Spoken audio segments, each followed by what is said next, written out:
नमस्कार विद्यार्थी मित्रांनो, आपल्या सर्वांचं स्वागत आहे महाराष्ट्र नर्सिंग ऑफिसर्सच्या टार्गेट सीएचओ या सिरीजमध्ये. तर टार्गेट सीएचओ जी सिरीज आहे आपली अशा स्टुडंटसाठी आहे जे स्टुडंट काय करतात, स्पेशली सीएचओचं प्रिपरेशन करत आहेत. तर या सिरीजमध्ये आपण काय करत असतो, मोस्ट एक्सपेक्टेड एमसीक्यू बघत असतो, जे की आपल्याला क्वेश्चनमध्ये एक्झाममध्ये ते क्वेश्चन आपल्याला येण्यासारखे वाटतात असे क्वेश्चन आपण इथे डिस्कस करत असतो. ही जी सिरीज असते ही पूर्णपणे मराठीमध्ये आहे आणि या सिरीजचा आज जवळपास कितवा 63वा एपिसोड आहे. ठीक आहे, 63वा एपिसोड आहे. मागचे जर कोणी 62 एपिसोड जे आहेत ते बघले नसतील तर त्यांनी बघून घ्यायचं आहे. ही जी सिरीज आहे ते नागेस्वामी सर आणि मी आम्ही दोघं जण मिळून अल्टरनेट डेज घेत असतो.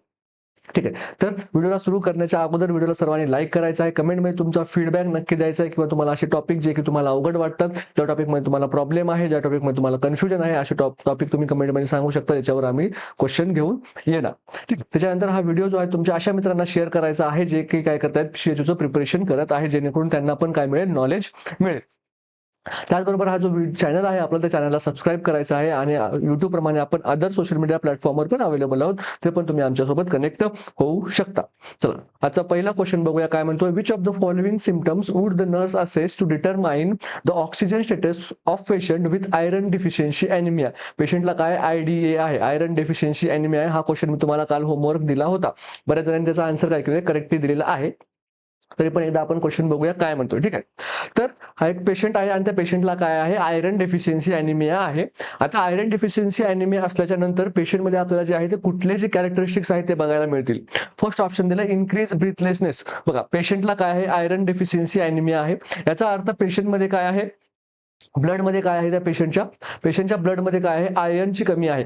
पेशंटच्या ब्लडमध्ये आयर्नची कमी असेल याचा अर्थ पेशंटचे जे ब्लड आहे त्या ब्लडची काय आहे, O2 ची जी कॅरिंग कॅपॅसिटी आहे, ऑक्सिजनची जी कॅरिंग कॅपॅसिटी आहे, ती ऑक्सिजनची कॅरिंग कॅपॅसिटी काय झाली असेल, ऑब्व्हियसली काय झाली असेल, कमी झालेली असणार आहे.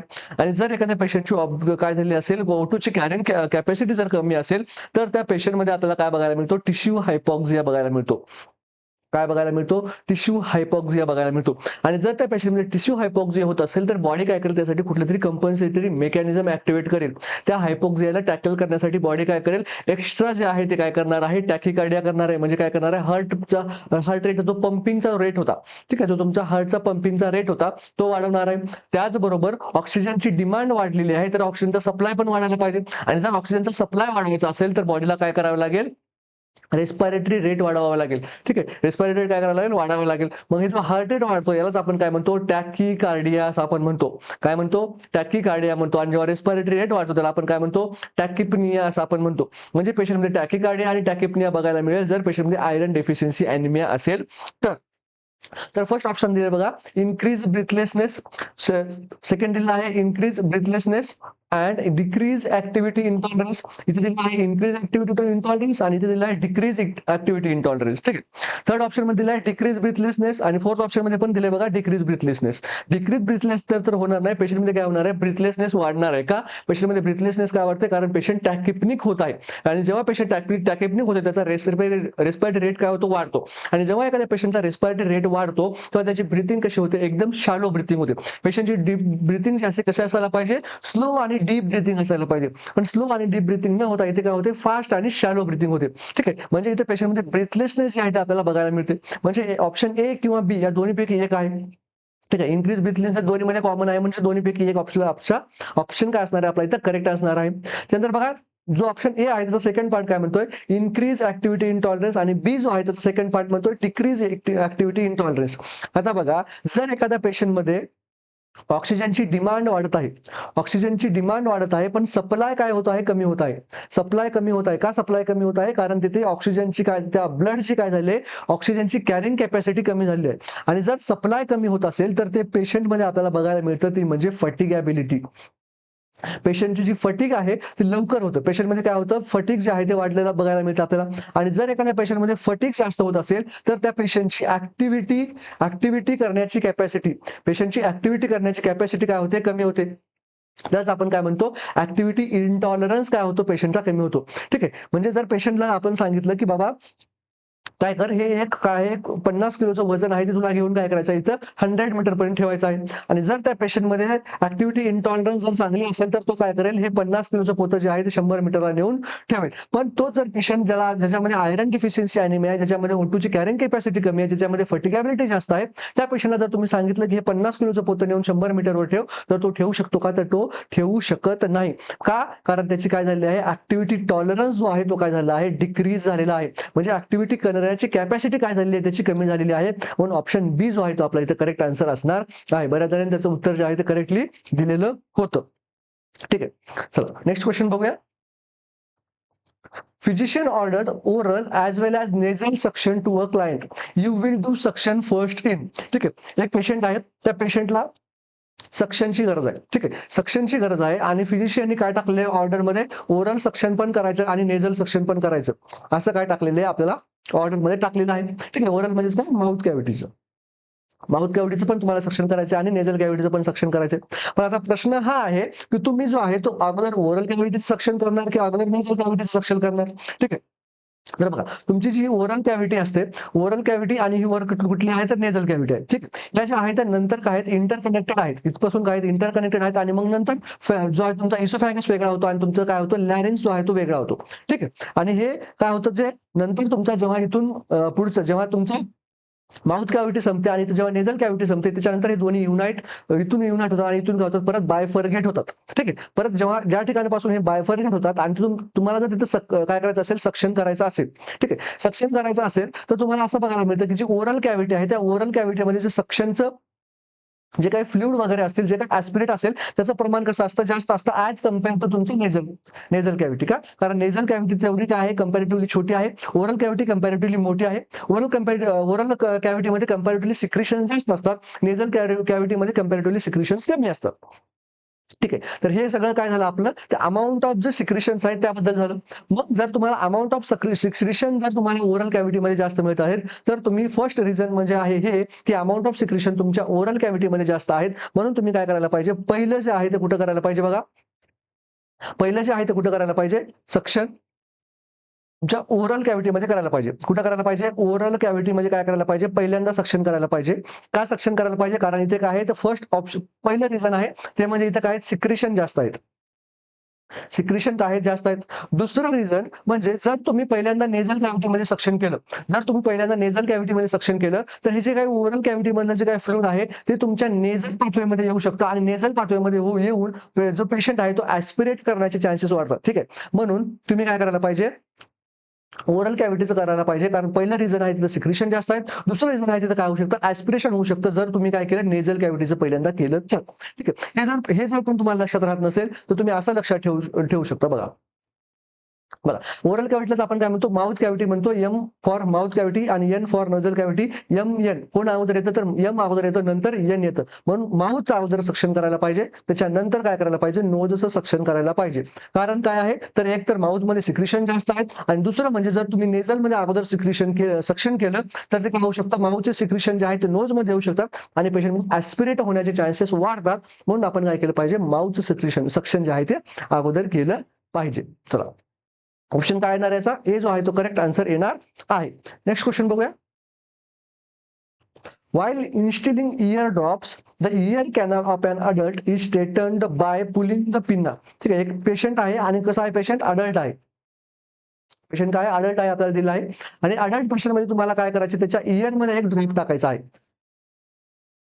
इयर मध्ये काय टाकायचं आहे, ड्रॉप टाकायचा आहे. आणि इयर मध्ये ड्रॉप टाकत असताना तुम्ही पिन्ना जो आहे तो कसा पकडायला पाहिजे असं तुम्हाला विचारलं आहे. सॉरी, फर्स्ट ऑप्शन दिलेला आहे डाऊन अँड बॅक. पिन्नाला काय करायला पाहिजे, असं खालच्या साईडने आणि मागच्या साईडने ओढायला पाहिजे, असं करायला पाहिजे का. सेकंड ऑप्शन म्हणतोय अप आणि बॅक. पिन्नाला काय करायला पाहिजे, अप साईडला आणि बॅक साईडला असं ओढायला पाहिजे. थर्ड म्हणतोय स्ट्रेट डाऊन, खालच्या साईडला ओढायचं स्ट्रेटली. आणि लास्ट ऑप्शन काय म्हणतो बघा, स्ट्रेट काय बॅक, असं मागच्या साईडला स्ट्रेट बॅक ओढायचं आहे. ठीक आहे, बघा तर हे जे आपण पुलिंग ऑफ पिना करतोय हे कशासाठी करतोय, हे करतोय आपण जे तुमचा जो इयरचा जो पाथवे आहे, तुमचा जो इयर कॅनलचा जो पाथवे आहे, तो पाथवे जो आहे तो आपल्याला स्ट्रेट करायचा आहे. ठीक आहे, तो पाथवे आपल्याला जर स्ट्रेट करायचा असेल तर आपल्याला काय करायला लागेल, तो जो तुमची त्याची अलाइनमेंट आहे ती अलाइनमेंट व्यवस्थित आणावी लागेल. जर अलाइनमेंट व्यवस्थित नसेल तर तुम्ही जे काही ड्रग तुम्ही जो काही ड्रॉप जो आहे तो कानामध्ये टाकणार आहात, तो थोड्या वेळानंतर इथपर्यंत जाऊन नंतर जेव्हा तुम्ही काय करणार, कुशी चेंज करणार, ठीक आहे, जेव्हा तुम्ही पेशंटची पोझिशन चेंज करणार तेव्हा तो काय होऊ शकतो, ड्रॉप बाहेर येऊ शकतो. तो ड्रॉप आपल्याला कुठं आहे, आपलं टार्गेट ऑर्गन इथं आहे, आपलं टिम्पॅनिक मेम्ब्रेन. टिम्पॅनिक मेम्ब्रेन जो आहे तो आपल्या त्या इयर ड्रॉपचं काय आहे, टार्गेट ऑर्गन आहे, आणि तिथपर्यंत न जाता ते काय होऊ शकतो, ड्रॉप बाहेर येऊ शकतो. म्हणून आपण काय करायला पाहिजे, त्याची जी अलाइनमेंट आहे तुमच्या जे इयर कॅनलची, ती अलाइनमेंट एका स्ट्रेट लाईन मध्ये आणली पाहिजे, जेणेकरून ड्रग जो आहे तो तुमच्या इथून इयर पिनापासून, तुमचा जो इयर पिना आहे तिथपासून इथपर्यंत कुठे जाईल, त्याचा तुमचा टिम्पॅनिक मेम्ब्रेन आहे, टिम्पॅनिक मेम्ब्रेन पर्यंत जाईल. ठीक आहे, तर अशा वेळेस जर पेशंट अडल्ट असेल तर, जर पेशंट अडल्ट असेल तर काय करायला पाहिजे, आणि जर पेशंट चिल्ड्रन असेल तर काय करायला पाहिजे, या दोन सिच्युएशन आपल्याला बघायला मिळतात. जर पेशंट अडल्ट असेल तर तो त्याचा जो पिन्ना आहे तो आपण अपवर्ड सोडायला पाहिजे आणि बॅकवर्ड सोडायला पाहिजे. कसं करायला पाहिजे, अपवर्ड्स आणि बॅकवर्ड्स. आणि जर तो चिल्ड्रन असेल पेशंट तर त्याचा जो पिन्ना आहे तो आपण डाऊन आणि बॅकवर्ड. जर पेशंट अडल्ट असेल तर आपण पिना थोडासा अप साईडला आणि बॅकवर्ड साईडला या प्रकारे आपण खेचायचा आहे. आणि जर चिल्ड्रन असेल तर तो पिन्ना आहे तो आपण खालच्या साईडला आणि थोडासा बॅकवर्ड साईडला जे आहे ते आपण जेंटली काय करायला पाहिजे, पुल करायला पाहिजे.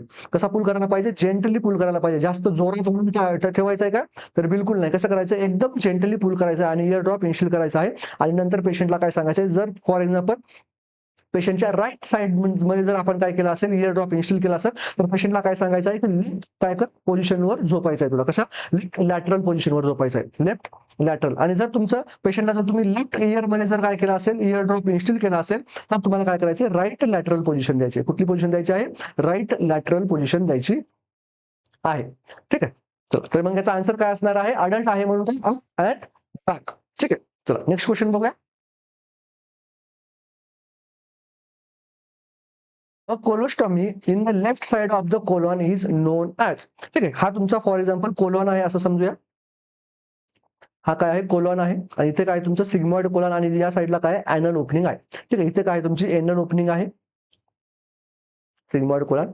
हा जो तुमचा आहे, हा जो कोलॉन आहे, ठीक आहे, इथून इथं काय असतं, इथं तुमचं स्मॉल इंटेस्टाईनची ओपनिंग असते आणि या साईडला तुम्हाला काय बघायला मिळतो, तुमचा अपेंडिक्स बघायला मिळतो. ठीक आहे, हा जो तुमचा काय आहे राईट साईडचा कोलॉन आहे, यालाच आपण काय म्हणतो, असेंडिंग कोलॉन असं म्हणतो. असेंडिंग कोलॉन असं पण सुद्धा म्हणतो आपण. आणि ह्या साईडचा जो आहे तुमचा, याला लेफ्ट कोलॉन म्हणतो, लेफ्ट कोलॉन म्हणतो, किंवा याला आपण काय म्हणतो, डिसेंडिंग कोलॉन असं पण म्हणतो, डिसेंडिंग कोलॉन म्हणतो. आणि हा जो तुमचा आडवा वाला आहे याला आपण काय म्हणतो, ट्रान्सवर्स कोलॉन असं आपण म्हणतो, ट्रान्सवर्स कोलॉन असं आपण म्हणतो. मग जेव्हा आपण काय करतो, कोलोस्टोमी करत असतो, कोलोस्टोमी म्हणजे काय, कोलॉन मध्ये ओपनिंग करणे. ओस्टोमी म्हणजे काय, ओस्टॉमी म्हणजे काय, ओपनिंग क्रिएट करणे.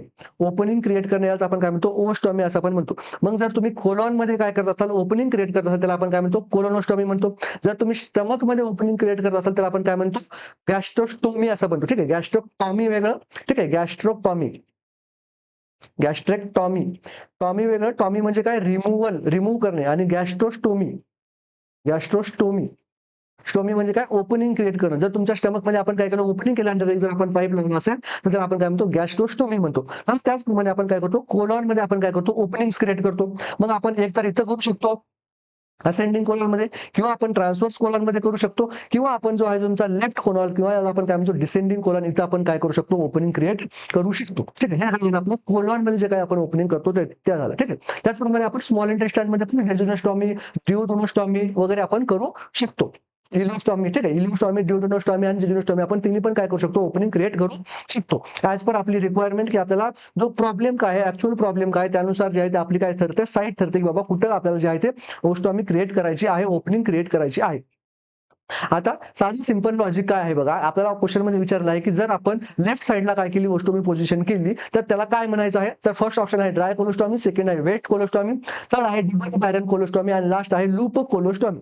तर बघा, बघा, तुमचा इथून काय नाही, इंटेस्टाईन इथून काय होणार आहे, कनेक्ट होणार आहे आणि तुमचं जे काही फूड आहे, ठीक आहे, जे काही फूड आहे जे की अनडायजेस्टेड आहे बाय इंटेस्टाईन्स, कुठे स्मॉल इंटेस्टाईन जे काही अनडायजेस्टेड फूड दिलेलं आहे ते कुठे जाणार, तुमच्या लार्ज इंटेस्टाईन मध्ये जाणार आणि ते कसं ट्रॅव्हल करणार, या प्रकारे ते ट्रॅव्हल करणार, ठीक आहे. ते काय करणार, या प्रकारे ट्रॅव्हल करणार, इथून मग जेव्हा काही जे काही फिकल मॅटर आहे ते ॲनल ओपनिंगद्वारे काय करणार, बाहेर करणार, ठीक आहे. इथपर्यंत कोणाला काही प्रॉब्लेम नाही. मग आता जेव्हा जे काही तुमचं फिकल मॅटर आहे जिथं या ठिकाणी पोहोचतं, या ठिकाणी पोहोचपासून तर या ठिकाणी येईपर्यंत काय होतं, त्याच्यामधलं जे काही वॉटर कंटेंट आहे, जो काही वॉटर कंटेंट आहे तो काय केला जातो, आपल्या बॉडीमध्ये ऍब्झॉर्ब केला जातो. काय केला जातो, ऍब्झॉर्ब केला जातो आणि लास्टला जे आहे ते आपल्याला इथे काय बघायला मिळतं, आपल्याला जो फिकल मॅटर आहे तो फिकल मॅटर आपल्याला काय बघायला मिळतो, हार्ड फॉर्म मध्ये बघायला मिळतो, ठीक आहे. हार्ड फॉर्म मध्ये बघायला मिळतो किंवा सेमी सॉलिड फॉर्म मध्ये बघायला मिळतो, सॉलिड किंवा सेमी सॉलिड फॉर्म मध्ये बघायला मिळतो. तर जेव्हा इथे फिकल मॅटर पोहोचतो या ठिकाणी, जेव्हा राईट कोलॉन किंवा असेंडिंग कोलॉन मध्ये जेव्हा असतो, तेव्हा आपल्याला तिथं काय बघायला मिळतं, जो काय फिकल मॅटर आहे या ठिकाणी आलेला तो फिकल मॅटर जो आहे तो आपल्याला बघायला मिळतो, तो म्हणजे एकदम लिक्विड, ठीक आहे, लिक्विड कंडिशन मध्ये आपल्याला बघायला मिळतो, ठीक आहे. आणि मग काय होतं, इथलं जे आहे ते वॉटर काय होतं, आपला जो कोलॉन आहे, ठीक आहे, जो आपला लार्ज इंटेस्टाईन आहे असेंडिंग पार्टवाला, तो काय करतो, वॉटर जे आहे ते पूर्ण त्या ह्याच्यातला ऍब्झॉर्ब करून घेतो. आणि जोपर्यंत तो ट्रान्सव्हर्स कोलॉन मध्ये पोहोचलेला असतो, तिथे जे आहे त्याच्यातली जे आहे तो वॉटर प्रमाण कमी झालेलं असतं आणि जो सॉलिड मॅटर आहे तो जास्त असतो. ओके, त्याचप्रमाणे जेव्हा तो ट्रान्सव्हर्स कोलॉनमधून डिसेंडिंग कोलॉनमध्ये येतो, तेव्हा त्याच्यामधलं जे वॉटरचं कंपोनंट आहे, वॉटरचा जो काही पर्सेंटेज आहे ते खूप कमी झालेलं असतं. तिथं आता खूप सॉलिड स्ट्रक्चर जास्त, तिथं फिकल मॅटर जास्त आहे, ठीक आहे. मग जर आपण लेफ्ट साईडला काय केलं आहे, कोलोनोस्टॉमी केली आहे, लेफ्ट साईडला म्हणजे कुठे, या ठिकाणी, लेफ्ट साईडला जर आपण कोलोनोस्टॉमी केलेली आहे, याचा अर्थ इथलं जे काही फिकल मॅटर असेल ते कसं असणार आहे, एकदम ड्राय असणार आहे आणि एकदम कसं असणार आहे, हार्ड असणार आहे. त्याच्यामध्ये वॉटरचं जे प्रमाण आहे ते कसं असणार आहे, खूप कमी असणार आहे ऍज कम्पेअर टू तुमचा राईट किंवा असेंडिंग कोलॉन ज्याला आपण म्हणतो तो, ठीक आहे. मग तुमचा जो राईट कोलॉन आहे किंवा असेंडिंग कोलॉन आहे, जर तिथे ओस्टॉमी क्रिएट केली असेल तर त्याला आपण म्हणतो वेट कोलोस्टॉमी. वेट कोलोस्टॉमी का म्हणतो, कारण तिथे काय आहे, वॉटरचं प्रमाण त्या फिकल मॅटर मध्ये जास्त आहे. आणि जर आपण लेफ्ट साईडला करत असाल तर त्याला आपण काय म्हणतो, ड्राय कोलोस्टॉमी असं आपण म्हणतो. लेफ्ट साईडला आपण काय म्हणतो, त्याला ड्राय कोलोस्टॉमी असं आपण म्हणतो. का, कारण तिथं वॉटर काय केलं आहे, आपला पूर्ण कोलॉनने काय केलं आहे, वॉटर रिअब्झॉर्ब करून घेतलेलं आहे आणि वॉटर अब्झॉर्ब करून घेतल्यामुळे फक्त आणि फक्त तुम्हाला हार्ड स्टूल जे आहे ते तुम्हाला बघायला मिळत असतात तिथे, जर तुम्ही तिथे ओपनिंग क्रिएट केलेली असेल तर, ठीक आहे. हे झालं कशाचं, आपलं ओस्टॉमी बद्दल, ठीक आहे. ओस्टॉमी जे आहे ते आपण कुठं कुठं करू शकतो, असेंडिंग कोलॉनला करू शकतो, ट्रान्सव्हर्स कोलॉनला करू शकतो आणि डिसेंडिंग कोलॉन, तिन्ही पण ठिकाणी आपण करू शकतो, ठीक आहे. जो तुमचा असेंडिंग कोलॉन असतो आपण असेंडिंग काय म्हणतो, कारण हे काय चढत आहे, ठीक आहे. डिसेंडिंग का आहे, उतरता भाग आहे म्हणून, ठीक आहे. त्याला आपण असे डिसेंडिंग आणि असेंडिंग असे नाव दिलेत आणि जो आडवा आहे त्याला आपण ट्रान्सव्हर्स नाव दिलं आहे. म्हणजे तुमचा असेंडिंग आहे तिथं वॉटर कंटेंट जास्त असतं म्हणून त्याला आपण वेट कोलोस्टॉमी म्हटली. तुमचा जो डिसेंडिंग आहे तिथं वॉटर कंटेंट जो आहे तो खूप कमी असतो म्हणून त्याला आपण काय म्हटलं, ड्राय कोलोस्टॉमी असं आपण म्हटलेलं आहे. तर आपल्याला क्वेश्चन मध्ये विचारलं आहे की लेफ्ट साइड बद्दल, जर तुमचा लेफ्ट साइड मध्ये जर तुम्ही ओस्टॉमी क्रिएट केली असाल तर त्याला आपण काय म्हणतो, ट्राय कोलोस्टॉमी असं पण म्हणतो. म्हणून ऑप्शन ए काय असणार आहे, आपला इथं करेक्ट आन्सर असणार आहे. चला नेक्स्ट क्वेश्चन बघूया. During blood transfusion the most important nursing responsibility is, ठीक आहे. पेशंटला काय केलं आहे, तुम्ही ट्रान्सफ्युजन स्टार्ट केलेलं आहे, ट्रान्सफ्युजन काय केलं आहे, स्टार्ट केलं आहे आणि आपल्याला विचारलं आहे ते म्हणजे ड्युरिंग ब्लड ट्रान्सफ्युजन, ठीक आहे. ड्युरिंग ब्लड ट्रान्सफ्युजन आपल्याला विचारलं आहे की काय आहे ती नर्सिंग रिस्पॉन्सिबिलिटी मोस्ट इम्पॉर्टंट आहे. बघा, फर्स्ट ऑप्शन म्हणतंय draw a sample from the patient before each unit is transfused, ठीक आहे. काय करायला पाहिजे आपण, प्रत्येक जेव्हा आता हे तुमचा पेशंट आहे आणि हा पेशंट आहे, या पेशंटला ट्रान्सफ्यूज करण्याच्या अगोदर, कुठलंही जे युनिट आहे ते ट्रान्सफ्यूज करण्याच्या अगोदर पेशंटचं आपण काय केलं पाहिजे, सॅम्पल घेतलं पाहिजे, ठीक आहे. हे सॅम्पल का घेतो आपण, तर आपण घेतो क्रॉस मॅच साठी, आपण घेतो ब्लड ग्रुपिंग साठी, ठीक आहे. जर कॉन्टेक्स्ट काय आपलं ट्रान्सफ्युजन असेल तर, कॉन्टेक्स्ट आपला जर ट्रान्सफ्युजन असेल आणि जर आपण सॅम्पल घेत असेल तर ते सॅम्पल आपण एक तर क्रॉस मॅच साठी घेणार आहोत किंवा ब्लड ग्रुपिंग साठी घेणार आहोत, ठीक आहे. ठीक आहे. मग हे जेव्हा आपण सॅम्पल घेतो तर आपण हे सॅम्पल कधी घेतो, ड्युरिंग ब्लड ट्रान्सफ्युजन घेतो का, तर नाही, हे कधी घेतो आपण, बिफोर ब्लड ट्रान्सफ्युजन घेतो, बिफोर ब्लड ट्रान्सफ्युजन घेतो. असं करतो का तुम्ही पेशंटला काय केलंय, ब्लड बॅग लावलेली आहे आणि ब्लड बॅग लावल्याच्या नंतर मग तुम्ही सॅम्पल घेताय आणि नंतर ब्लड बॅग काय करताय, त्या पेशंटचं ब्लड ग्रुप चेक करताय, असं करताय का, नाही करत. तुम्ही काय करताय, अगोदर पेशंटचे ब्लड सॅम्पल चेक करताय, ब्लड सॅम्पल घेतल्याच्या नंतर मग तुम्ही काय करताय, पेशंटची एबीओ ब्लड ग्रुपिंग करताय. पेशंटचे एबीओ ब्लड ग्रुपिंग केल्याच्या नंतर फॉर एक्झाम्पल तुम्हाला काय आला, पेशंटचा ब्लड ग्रुप काय आला, बी पॉझिटिव्ह आला. मग बी पॉझिटिव्ह आल्याच्या नंतर मग तुम्ही काय करता, बी पॉझिटिव्ह ब्लड ग्रुपवाला काय करता, एक रिक्विजिशन बनवता. तो रिक्विजिशन तुम्ही कुठे घेता, ब्लड स्टोरेजला देता किंवा ब्लड बँक मध्ये देता, ठीक आहे. मग ब्लड बँक मधून काय होते, एक बी पॉझिटिव्ह वाली काय केली जाते, बॅग काढली जाते, ती त्यांच्या कपाटामध्ये ठेवली असते, म्हणजे फ्रीजरमध्ये ठेवलेली असते. ठीक आहे.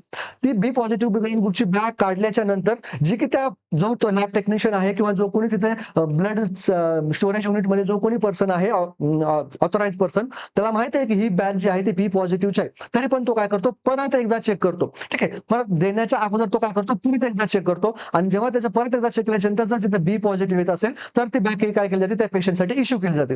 इश्यू केल्याच्या नंतर मग काय केलं जाते, तो जो फिजिशियन आहे, ट्रीटिंग फिजिशियन, तो काय करतो, बीटी नोट्स टाकतो.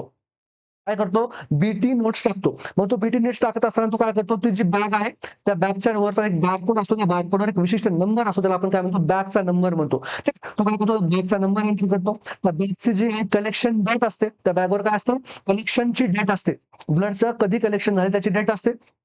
कलेक्शनची डेट काय करतो तिथे लिहितो. त्याचबरोबर त्या बॅगची काय असते, एक्सपायरी डेट असते. बॅगची काय असते, एक्सपायरी डेट असते, ती एक्सपायरी डेट लिहितो. आणि त्याच्यानंतर मग त्यांच्या बीटी नोट्स होतात की काय, 1 पॉईंट पीसीव्ही काय आहे, 1 पॉईंट तुमचा जो काही पीसीव्ही आहे ते ट्रान्सफ्युजन करायचं आहे, किंवा काय असेल पॅक्ड आरबीसी असतील, जे काय असेल ब्लडचा कंपोनेंट असेल किंवा होल ब्लड असेल. ठीक आहे. मग ते काय करायचं, आपल्याला ट्रान्सफ्यूज करायचं आहे. त्याच्यानंतर मग काय लिहिलं असतं की stop if any reaction occurs, कुठली जर रिॲक्शन असेल तर काय करायचं, ब्लड तुम्हाला स्टॉप करायचा आहे. त्याच्यानंतर काय असतं, इन्फॉर्म एसओएस काय करायचं, त्याच्यानंतर इन्फॉर्म करायचं असतं. आणि इंजेक्शन एव्हिल आणि काय, हायड्रोकॉट एसओएस अशी पण ऑर्डर तिथे बघायला मिळते आपल्याला. ठीक आहे. हे काय म्हणतो आपण, बीटी नोट्स असं आपण म्हणतो. ठीक आहे. ह्या जोपर्यंत बीटी नोट्स असतात तोपर्यंत आपण काय करू शकत नाही, ब्लड बँक जी आहे ती लावू शकत नाही. त्याच्यानंतर ह्या ज्या बीटी नोट्स आल्याच्या नंतर काय केलं जातं, दोन रजिस्टर्ड नर्स काय करतात, ह्या ज्या बीटी नोट्स आहेत त्याच्यानंतर जी ब्लड बॅग आहे आणि जो तुमचा पेशंट आहे, जो ज्याला रिसिव्ह होणार आहे, हे दोघे जण मिळून काय करतात, दोन रजिस्टर्ड नर्स मिळून ह्या काय करतात, ह्या तीन गोष्टी ज्या आहेत त्या काय करतात, रिव्हेरीफाय करतात. आणि रिव्हेरीफाय केल्याच्या नंतर जे आहे ते पेशंटला बीटी दिल्या जाते, ब्लड ट्रान्सफ्युजन हे दिल्या जातं. ठीक आहे. मग हे सगळं कधी होतं, बिफोर ट्रान्सफ्युजन होतं. आफ्टर ट्रान्सफ्युजन होतं का, तुम्ही असं करता की बाबा हे चल ती कपाटातली बॅग घे आणि हा चालेल लाव, आता नंतर आपण सॅम्पल वगैरे काढून बघूया, तोपर्यंत तुझ्या जी हाताला येते ना ती बॅग लाव, तुला जी आवडते ती लाव, असं करतो का आपण, तर नाही. ब्लड ट्रान्सफ्युजन करण्याच्या अगोदर ही जे आहे आपल्याला सगळं एवढं महाभारत जे आहे ते आपल्याला करावं लागतं. ठीक आहे. मग आपल्याला क्वेश्चन मध्ये जर विचारलं आहे की ड्युरिंग ट्रान्सफ्युजन, तर हे ड्युरिंग आहे का, तर नाही, हे कसं आहे, बिफोर ट्रान्सफ्युजन वाला पार्ट आहे. सेकंड ऑप्शन म्हणतो बघा, maintain potassium of ivy catheter with dextrose solution. कधीही डेक्स्ट्रोज सोल्युशन यूज करायचं नाही आहे, ज्या आयव्ही लाईनने आपण काय करत आहोत, ब्लड देत आहोत. का, कारण जर तुम्ही तसं केलं तर पेशंटमध्ये तुम्हाला हिमोलायसिस होऊ शकतं. हिमोलायसिस जे आहे ते होऊ शकतं. त्यानंतर थर्ड ऑप्शन काय म्हणतो बघा, warm the blood to body temperature to prevent chilling. हे पण कधी करायला पाहिजे, आपण अगोदर करायला पाहिजे. वॉर्मिंग जे आहे ब्लडचं हे पण कधी करायला पाहिजे, आपण अगोदर करायला पाहिजे. जर आपण काय केलं, पेशंटला खूप जे आहे ते कोल्ड ब्लड चढवलं आणि ते कधी मॅसिव्ह प्रमाणामध्ये चढवलं. ठीक आहे. म्हणजे 3-4 बॅग जर तुम्ही चढवल्या तर पेशंटमध्ये आपल्याला बघायला मिळू शकतो तो म्हणजे अरिथमियाज, आणि पेशंटमध्ये बघायला मिळू शकतो तो म्हणजे हायपोथर्मिया. हे दोन आहेत आपल्याला कॉम्प्लिकेशन बघायला मिळू शकतात, कोल्ड आणि मॅसिव्ह ब्लडचे. ठीक आहे. एखादी जर बॅग असेल, एखादा 1 पॉईंट असेल, तर आपल्याला जे आहे ते हे सिम्पटम्स जे आहे ते लगेच बघायला मिळत नाहीत. पण जर आपण मॅसिव्ह अमाऊंट मध्ये दिलं तर हे आपल्याला सिम्पटम्स बघायला मिळू शकतात. त्यामुळं ब्लड वॉर्मर म्हणून एक मशीन येते, त्या मशीनचा आपण उपयोग त्यासाठी करू शकतो. ठीक आहे. अजून काय म्हणतो बघा, आपला लास्ट ऑप्शन काय म्हणतोय, start the blood transfusion at a slower rate during the first few minutes. अगोदरचे जे काही पहिले जे मिनिट्स आहेत त्या मिनिटांमध्ये आपल्याला काय करायला पाहिजे, जे काही बीटी आपण देतो ते कसं द्यायचं आहे, स्लो द्यायचं आहे. करेक्ट आहे का, हो करेक्ट आहे. का स्लो द्यायचं आहे बघा, जर आपण एखाद्या चुकून आपण ही जेवढं काय आपण आता आपण सांगितलं की ब्लड बॅग जे आहे आपण पेशंटला बीटी देण्याच्या अगोदर जेवढं काय आपण महाभारत करणं होतं ते करण्याच्या मधून पण जर एखाद्या पेशंटला काही रिॲक्शन आली तर आपण जे आहे ते जर आपण स्लो जर दिलेला असेल तर त्याच्यामध्ये जो काही अँटीजन गेला होता, ज्याने काही तो डिफेन्स मेकॅनिझम जे काही इंड्यूस केलेला आहे, तो काय झाला आहे, कमी प्रमाणात जाईल आणि काय होईल, पेशंटमध्ये कमी प्रमाणामध्ये हार्म बघायला मिळेल. पण तोच जर तुम्ही काय केला, फास्ट जर सोडला असेल तर तुम्हाला रिॲक्शन जी आहे ते कशी बघायला मिळेल, खूप सिव्हिअर बघायला मिळेल. आणि जर तेच आपण स्लो ठेवलं तर तुमची रिॲक्शन कशी असेल, माइल्ड असेल. रिॲक्शन कशी असेल, माइल्ड असेल आणि तुम्ही ती इझिली मॅनेज करू शकता. रिॲक्शन जर सिव्हिअर असेल तर ते मॅनेज करायला अवघड जातं. ठीक आहे, म्हणून काय करायला पाहिजे, बीटी जी आहे ते स्टार्टिंगचे 15 ते 20 मिनिट, 15 ते 20 मिनिट जे आहे ते बीटी स्टार्ट केल्याच्या नंतर ती कशी असायला पाहिजे, एक तर ती कशी असायला पाहिजे, स्लो असायला पाहिजे. त्याच्यानंतर 15 ते 20 मिनिट जेव्हा तुम्ही पेशंटला बीटी लावता तेव्हा पेशंटला काय करायचं नाहीये, अनअटेंडेड सोडायचं नाहीये. बिलकुल पेशंटला अनअटेंडेड सोडायचं नाहीये. पेशंटच्या जवळ तुम्हाला 15 ते 20 मिनिट जे आहे ते तुम्हाला त्यात थांबावं लागतं. ठीक आहे, त्याचबरोबर तुम्ही पेशंटला काय सांगायचं आहे की तुला थोडं जरी काय वाटलं बाबा, चिल्स वाटलं, थोडं जरी फिवर्स वाटलं, थोडं जरी बॉडीवर रॅशेस वगैरे वाटलं किंवा तुला अनइझी फील व्हायला लागलं, हायपोटेन्शन असेल पेशंटला, ठीक आहे, हे तुम्ही चेक करणार. ठीक आहे, पेशंटला म्हणायचं बाबा तुला जर शॉर्टनेस ऑफ ब्रीथ व्हायला लागली तर मला लगेच सांगायचं. पेशंटला मॉनिटर कनेक्ट करून ठेवायचं. पेशंटचं जे आहे पल्स आणि SpO2 पल्स रेट आणि काय करायचं, SpO2 मॉनिटर करायचं. त्याचप्रमाणे पेशंटचा जो बीपी आहे त्या बीपीची सेटिंग 10 मिनिट्सनी करून ठेवायची आहे. ठीक आहे, प्रत्येक 10 मिनिटाला जो आहे तो बीपी जो आहे तो आपोआप रीड झाला पाहिजे अशी मॉनिटरची सेटिंग करून ठेवायची आहे. आणि तुम्ही तिथं थांबायचं 15 ते 20 मिनिट थांबायचं आणि जी तुमची बीटीची बिल आहे ते 30 ते 40 मिनिटांपर्यंत संपली पाहिजे. ठीक आहे, हे जे काय आहे ते कॉमन रूल्स आहेत जेव्हा आपण पेशंटला काय करत असतो, ब्लड ट्रान्सफ्युजन करत असतो. ठीक आहे, तर मग आपल्या इथं काय असणार आहे, ऑप्शन डी आहे तो काय असणार आहे, करेक्ट आन्सर असणार आहे. का, कारण हे जे आहे ते आपण ड्युरिंग ट्रान्सफ्युजन करतो. बाकीच्या ज्या गोष्टी होत्या ही बिफोर ट्रान्सफ्युजन होती, ही बिफोर ट्रान्सफ्युजन होती. आणि हे तर आहे बी ऑप्शन आपण करत नाही. का, कारण आपण डेक्स्ट्रोज सोल्युशन कधीही आयव्ही पेशंटसाठी यूज करत नाही. जर आपल्याला त्याच आयव्ही लाईन मधून जर आपल्याला ब्लड ट्रान्सफ्युजन करायचं असेल तर मग आपण काय यूज करतो, एक तर आपण डिस्टिल वॉटर यूज करतो किंवा आपण जे आहे ते नॉर्मल सलाईन जे आहे ते यूज करतो. ठीक आहे, तर आपण काय काय बघितलं बीटी मधून, बीटी चेक करत असताना आपल्याला बीटी नोट्स पाहिजे असतात. त्याच्याबरोबर 2 रजिस्टर्ड नर्सनी काय करायला पाहिजे, बीटी चेक करायला पाहिजे.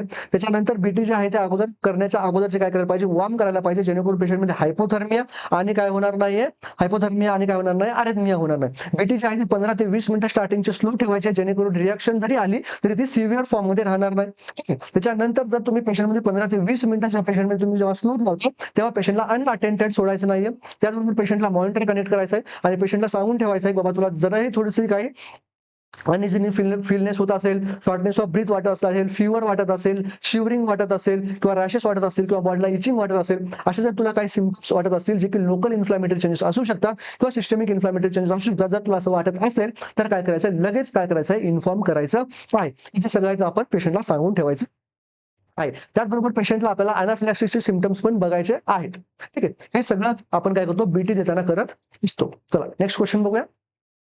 The recommended number of antenatal visits is, ठीक आहे, जो पेशंट आहे त्या पेशंटमध्ये अँटीनेटल व्हिजिट जे आहे ते किती झाले पाहिजे. ऑप्शन आपल्याकडे ए आहे 2, ऑप्शन बी आहे 3, ऑप्शन सी आहे 4 आणि ऑप्शन डी आहे आपल्याकडे 7. बघा, अँटीनेटल व्हिजिट्स जेव्हा आपल्याकडे क्वेश्चन येतो तेव्हा आपल्याकडे 2 ऑप्शन येतात. जर आपल्याला क्वेश्चन मध्ये जर आपल्याला विचारलं असेल की अकॉर्डिंग टू WHO काय असेल आणि जर आपल्याला क्वेश्चन मध्ये विचारलेलं असेल की अकॉर्डिंग टू इंडियन स्टँडर्ड किंवा अकॉर्डिंग टू NHM काय असेल. बघा, WHO काय म्हणतो, WHO म्हणतो की व्हिजिट जे आहे ते किती झाल्या पाहिजे, 8 झाल्या पाहिजे. आणि जे आपलं NHM आहे किंवा इंडियन स्टँडर्ड आहे ते काय म्हणतात, ज्या अँटीनेटल व्हिजिट जे आहे ते किती झाले पाहिजे, मिनिमम 4 झाले पाहिजे. ठीक आहे, म्हणजे हे जे 8 आणि हे जे 4 आहेत हे कशा आहेत, मिनिमम व्हॅल्यू आहेत. ठीक आहे, त्या काय व्हॅल्यू आहेत, मिनिमम व्हॅल्यू आहेत. जर एखादी आशा जी आहे तिने जर 4च्या ऐवजी जर 5 व्हिजिट केला तर तुम्हाला काय त्या आशाला काही शिक्षण, ती काय चांगली गोष्ट आहे. मिनिमम 4 करायला पाहिजे. 4 पेक्षा जर कमी केलं असेल तर मात्र त्या आशाच्या कार्यक्षमतेवर प्रश्न उपलब्ध होतो. पण जर 4 पेक्षा जास्त केलं तर वेल अँड गुड आहे. कुणासाठी, त्या ANC मदरसाठी. जर हाय रिस्क प्रेग्नन्सी असतील किंवा त्या मदरमध्ये कुठल्याही प्रकारचे हाय रिस्क जर आपल्याला सिम्पटम्स दिसत असतील तर जे आहे त्या जास्तीत जास्त काय करायला पाहिजे, अँटीनेटल व्हिजिट्स केल्या पाहिजे. तर जेव्हा आपण WHO स्टँडर्ड्सनुसार बघतो, जेव्हा आपण WHO स्टँडर्ड्सनुसार बघतो तेव्हा आपल्याला माहिती आहे की आपण किती व्हिजिट्स केल्या पाहिजे, 8 ANC व्हिजिट्स केल्या पाहिजे. 8 ANC व्हिजिट्स केल्या पाहिजे. हे काय आहे, मिनिमम आहे क्रायटेरिया. ठीक आहे, असं आहे, मिनिमम आहे. तर तुमची पहिली जी आहे, ठीक आहे, मग किती केल्या पाहिजे आपण, 1 2 3 4 नंतर 5 6 7 आणि 8. ठीक आहे, 8 काय केल्या पाहिजे आपण, व्हिजिट्स केल्या पाहिजे.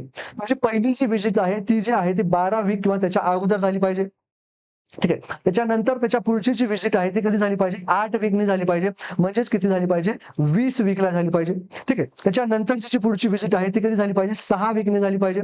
म्हणजेच ती कधी झाली पाहिजे, 26 ला झाली पाहिजे. ठीक आहे, 26th वीकला झाली पाहिजे. त्याची पुढची जी तुमची व्हिजिट आहे ती कधी झाली पाहिजे, 4 वीकने झाली पाहिजे. म्हणजेच किती झाली पाहिजे, 26 आणि 4 किती, 30 वीक. ठीक आहे, त्याच्या पुढची जी आहे ती परत कितीने व्हायला पाहिजे, प्लस 4 वीक व्हायला पाहिजे. म्हणजेच त्याला आपण काय म्हणू शकतो, 34 वीकने व्हायला पाहिजे. आणि त्याच्या पुढच्या ज्या सगळ्या आहेत त्या किती तुमच्या +2 आणि +2 म्हणजे किती 34 + 36 + 38 आणि ही काय आहे तुमची टर्म पर्यंत. ठीक आहे, टर्म पर्यंत किंवा 40 ह्या ज्या आहेत तुमच्या काय झाल्या पाहिजे 8 ANC विजिट झाल्या पाहिजे. कोण सांगतं हे अकॉर्डिंग टू WHO. आणि अकॉर्डिंग टू जर तुम्ही NHM बघितलं, अकॉर्डिंग टू NHM जर बघितलं तर किती विजिट आहेत 4 आहेत. 1 2 3 आणि 4. ठीक आहे, त्यापैकी पहिली विजिट जी आहे ती कधी झाली पाहिजे, ती झाली पाहिजे लेस दॅन 12 वीक्स, जी की काय आहे WHO ने पण सेम सांगितलं होतं.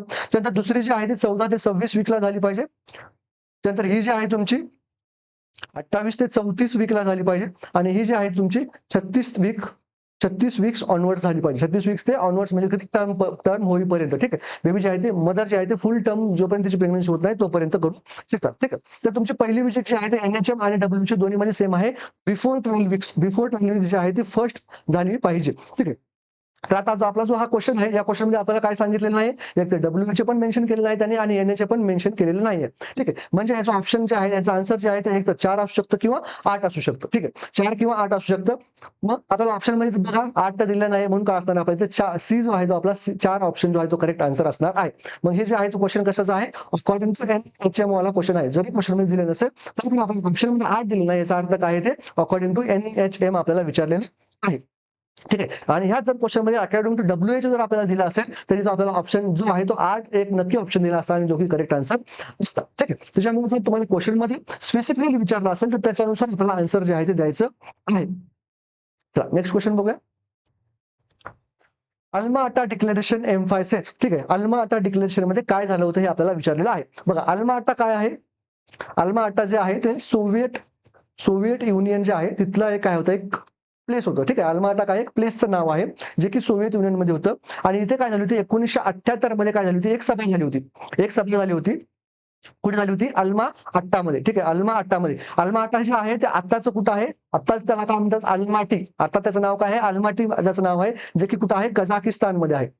कुठं आहे कझाकिस्तानमध्ये आहे. आताच्या कझाकिस्तानमध्ये अल्माटी नावाचं गाव कझाकिस्तानमध्ये आहे. तेव्हा त्याचं नाव 1978 मध्ये काय नाव होतं त्याचं अल्मा अट्टा असं नाव होतं जे की सोव्हिएत युनियनमध्ये होतं. ठीक आहे, USSR union of Soviet Republic. ठीक आहे, तिथे काय होतं तिथे एक सभा झाली होती आणि या सभेमध्ये काय झाले होते काही जे मेन मुद्दे आहेत जे की हेल्थ रिलेटेड काय झाले होते डिस्कस झाले होते. हेल्थ रिलेटेड काही जे आहे ते मुद्दे डिस्कस झाले होते. कुठले मुद्दे होते ते जे की मेन मुद्दे होते त्याच्यातला पहिला मुद्दा होता तो म्हणजे प्रायमरी जी हेल्थ आहे फॉर ऑल बाय 2000 पर्यंत जे आहे ते तुमचं जी प्रायमरी हेल्थ केअर जी आहे ती सगळ्यांना ऍक्सेसिबल झाली पाहिजे असं त्या सभेमध्ये त्यांच्या सर्वानुमते काय केलं होतं डिक्लेअर केलं होतं. ठीक आहे, 2000 पर्यंत म्हणजे जो काही गरीबातला गरीब माणूस असेल श्रीमंतातला श्रीमंत माणूस असेल एकदम गावातला गावात असेल किंवा मोठ्या शहरातले जरी लोक असेल तरी त्यांना एक प्रायमरी हेल्थ फॅसिलिटीज आहे ते त्यांना मिळाल्या पाहिजे. ठीक आहे, त्याच्यानंतर त्यांचं दुसरं काय ज्यांच्या सभेमध्ये दुसरं काय निर्णय झाला ते म्हणजे हेल्थ काय असायला पाहिजे health is human right. Health काय असायला पाहिजे ह्युमन राईट असायला पाहिजे. ठीक आहे, म्हणजे काय असायला पाहिजे मानवी अधिकार असला पाहिजे. का असला पाहिजे मानवी अधिकार असला पाहिजे. मानवी अधिकार. आणि जेव्हा एखादी गोष्ट मानवी अधिकारामध्ये जाते तेव्हा त्या गोष्टीला कोणीही रिफ्यूज करू शकत नाही. जरी तुम्ही कुठल्याही गव्हर्नमेंट हॉस्पिटलमध्ये गेला आणि त्या गव्हर्नमेंट हॉस्पिटलमध्ये जाऊन तुमचा कुठलाही जरी आजार असू दे आणि तो आजाराला तो जो तिथल्या हॉस्पिटलमध्ये जे काही कर्मचारी असतील त्या आजाराचा जे काही उपचार आहे ते उपचार करण्यासाठी तुम्हाला नाही म्हणू शकत नाही. ठीक आहे, म्हणजेच काय accept patient as it is. जसा पेशंट आहे ज्या स्थितीमध्ये आहे त्या पेशंटमध्ये त्या सरकारी दवाखान्यामध्ये जो पेशंट काय झाला पाहिजे ऍक्सेप्ट झाला पाहिजे. तुम्ही म्हणू शकत नाही बाबा हा जो पेशंट आहे हा पेशंट इन्फेक्शियस आहे या पेशंटला कोविड आहे आणि तो कोविड मला होऊ शकतो म्हणून मी ट्रीटमेंट करणार नाही असं तुम्ही म्हणू शकता काय म्हणू शकत नाही. का कारण तिथं हेल्थ काय आहे ह्युमन राईट आहे आणि तो राईट त्याला मिळालाच पाहिजे. हे कोणी सांगितलं आपल्याला 1978 मध्ये कोणी सांगितलं अल्मा अट्टा इथे झालेल्या सभेमध्ये सांगितलं होतं. ठीक आहे, त्यानंतर थर्ड म्हणजे त्यांनी काय सांगितलं ही जी प्रायमरी हेल्थ आहे ही प्रायमरी हेल्थ कशी पाहिजे ही प्रायमरी हेल्थ पाहिजे कॉम्प्रिहेन्सिव्ह हेल्थ पाहिजे. कॉम्प्रिहेन्सिव्ह म्हणजेच काय त्याच्यामध्ये जे आहे तुमचं प्रिव्हेंटिव्ह केअर असली पाहिजे, त्यानंतर प्रमोटिव्ह केअर असली पाहिजे, त्यानंतर क्युरेटिव्ह केअर असली पाहिजे आणि रिहॅबिलिटेटिव्ह केअर असली पाहिजे. रिहॅबिलिटेटिव्ह केअर असली पाहिजे. ठीक आहे, म्हणजे एखादा डिसीज आहे त्याला कसं प्रिव्हेंट करता येईल, तुमची हेल्थ कशी प्रमोट करता येईल. जर तुम्हाला डिसीज झालाच, प्रिव्हेंटिव्ह आणि प्रमोटिव्ह मेजर करून पण जर तुम्हाला एखादा डिसीज झाला तर त्या डिसीजला पूर्णपणे कसं बरं करता येईल, क्युअर कसं करता येईल, हे पण काय केलं पाहिजे, त्या प्रायमरी हेल्थ केअर मध्ये झालं पाहिजे. आणि जर समजा एखादा डिसीज आहे जो की नॉन क्युरेबल आहे आणि जर तो नॉन क्युरेबल असताना त्या पेशंटमध्ये रिहॅबिलिटेशन जे आहे ते म्हणजेच काय पुनर्वसन जे आहे ते कसं झालं पाहिजे, जेणेकरून तो पेशंट जो आहे त्या डिसीज सोबत एखादी नॉर्मल लाईफ म्हणण्यापेक्षा एक काय जगू शकेल, एक चांगली लाईफ जी आहे ती जगू शकेल, एक सन्मानाची लाईफ जी आहे ती जगू शकेल. याला आपण काय म्हणतो, रिहॅबिलिटेटिव्ह केअर असं आपण म्हणतो. फॉर एक्झाम्पल, जर तुमचा एखादा पेशंट आहे आणि ह्या पेशंटचा काय झालं, ऍक्सिडेंट झालाय आणि ह्या ऍक्सिडेंटमध्ये त्याचा एक पाय जो आहे तो पूर्ण काय करायला लागला, अँप्यूट करायला लागला आहे.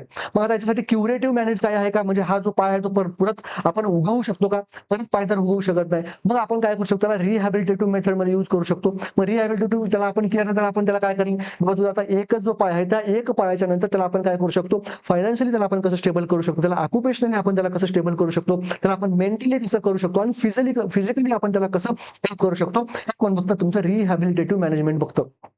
मग त्याला तुम्ही असं जे आहे ते ऑक्युपेशन सांगू शकता की बाबा तू एका पायाने पण करू शकतो. फॉर एक्झाम्पल, तुम्ही काय करू शकता, त्याला एखादं गव्हर्नमेंट काय करू शकतो, त्याला एखादं झेरॉक्स दुकान टाकून देऊ शकतो, जेणेकरून काय होईल, त्याचा जो ऑक्युपेशन त्याचा जो काही दैनंदिन त्याचा जो खर्चाचा प्रश्न आहे तो मिळेल. त्याच्यानंतर त्याला काय मिळेल, तो जेव्हा पेशंट स्वतः कमवायला लागेल तेव्हा त्याला असं काय येईल, त्याला एक भावना येईल मनातून की मी जे आहे तो माझ्या फॅमिलीवर डिपेंडंट नाहीये, मी काय इंडिपेंडंट आहे, मी माझ्या पुरतं स्वतःच कमवू शकतो, अशी त्याला एक भावना येईल. आणि त्या पेशंटमध्ये काय होईल, मग एक आत्मनिर्भरतेची भावना आहे. आणि असे पेशंट काय होऊ शकतात, डिप्रेशनमध्ये जाऊ शकतात. ठीक आहे, जेव्हा पेशंटला काय वाटतं, बाबा मी जे आहे माझ्या फॅमिलीवर डिपेंडंट आहे, ठीक आहे, माझ्यामुळे माझ्या फॅमिलीला खूप जे आहे ते फायनान्शियल क्रायसिस मधून जावं लागतंय, खूप सारं जे आहे ते मेंटल कंडिशन मधून जावं लागतंय, ठीक आहे, किंवा त्यांना कामं करता येत नाही, त्यांचा वेळ त्यांना सगळा मला द्यावा लागत आहे. अशा वेळेस जेव्हा त्या पेशंटला सतत सतत सतत सतत वाटत असतं तेव्हा ते पेशंट डिप्रेशनमध्ये जातात आणि ते पेशंट सुसायडल थॉट्स पण त्यांच्यामध्ये डेव्हलप होऊ शकतात.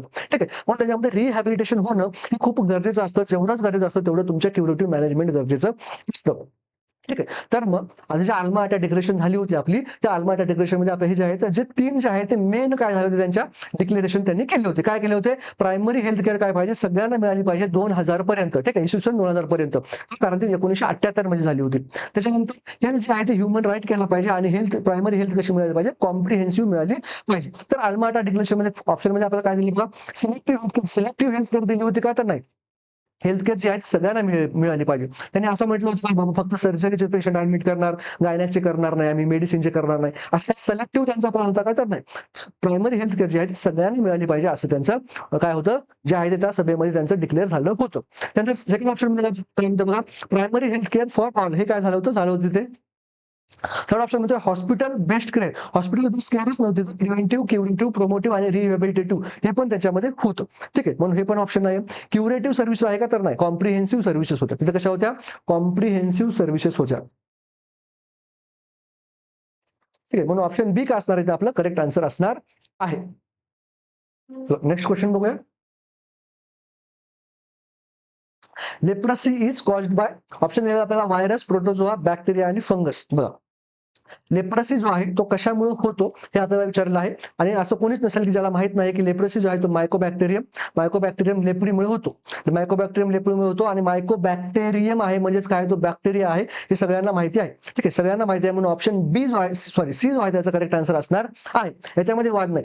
पण हा मी तो क्वेश्चन घेण्याचं कारण म्हणजे एक आहे, ते म्हणजे जेव्हा तुम्हाला क्वेश्चन मध्ये लेप्रोसी जेव्हा तुम्हाला विचारलं जाईल तेव्हा कुठल्या कुठल्या गोष्टीवर जाईल तुम्हाला क्वेश्चन पडू शकतात. ठीक आहे, जेव्हा जर तुमच्या एक्झाम मध्ये जर लेप्रोसीवर क्वेश्चन आला तर तो तुमचा जो क्वेश्चन आहे तो गेला नाही पाहिजे. बघा, तर लेप्रोसी मध्ये आपल्याला काय काय विचारू शकतात.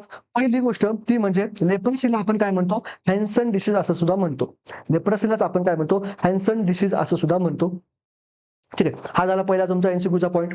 दुसरा पॉईंट तो म्हणजे लेप्रोसी जो आहे त्याच्यामध्ये जो काही तो बॅक्टेरिया असतो, तो बॅक्टेरिया कसा असतो, ऍसिड फास्ट बॅक्टेरिया असतो.